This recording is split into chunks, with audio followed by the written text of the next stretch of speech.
జాతిని ఉద్దేశించి ప్రధాని మోడీ మాట్లాడుతున్నారు. లైవ్ లో చూద్దాం. और ज्यादा आसानी से खरीद पाएंगे। हमारे देश के गरीब,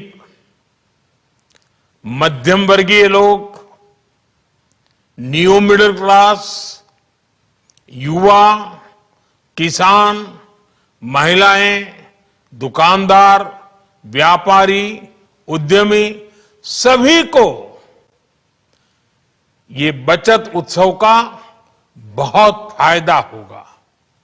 यानी त्योहारों के इस मौसम में सबका मुंह मीठा होगा।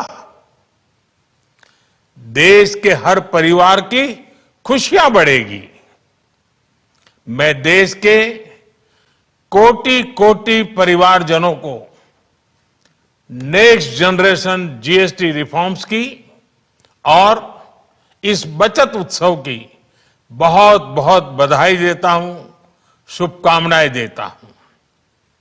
ये रिफॉर्म भारत की ग्रोथ स्टोरी को एक्सेलरेट करेंगे, कारोबार को और आसान बनाएंगे, निवेश को और आकर्षक बनाएंगे और हर राज्य को विकास की दौड़ में बराबरी का साथी बनाएंगे।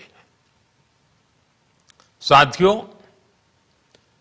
जब साल 2017 में भारत ने जीएसटी रिफॉर्म की तरफ कदम बढ़ाया था, तो एक पुराना इतिहास बदलने की और एक नया इतिहास रचने की शुरुआत हुई थी। दशकों तक हमारे देश की जनता, आप सभी लोग, देश के व्यापारी अलग अलग टैक्स के जाल में उलझे हुए थे। Octroi, entry tax, sale tax, excise, VAT, service tax, न जाने भांति भांति के दर्जनों टैक्स हमारे देश में थे। एक शहर से दूसरे शहर माल भेजना हो तो न जाने कितने चेकपोस्ट पार करने होते थे, कितने ही फॉर्म भरने पड़ते थे, कितनी सारी रुकावटें थी। हर जगह टैक्स के अलग अलग नियम थे। मुझे याद है जब 2014 में देश ने मुझे प्रधानमंत्री पद का दायित्व सौंपा था, तब उसी शुरुआत के दौर में एक विदेशी अखबार में एक दिलचस्प उदाहरण छपा था। उसमें एक कंपनी की मुश्किलों का जिक्र था।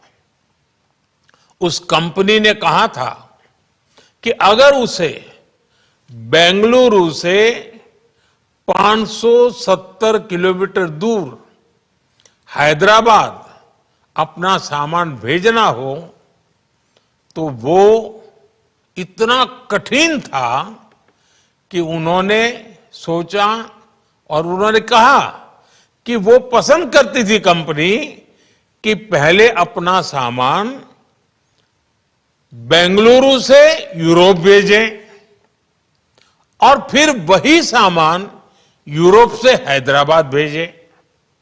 साथियों, टैक्स और टोल के जंजाल की वजह से ये तब के हालात थे और मैं आपको सिर्फ एक पुराना उदाहरण याद दिला रहा हूं।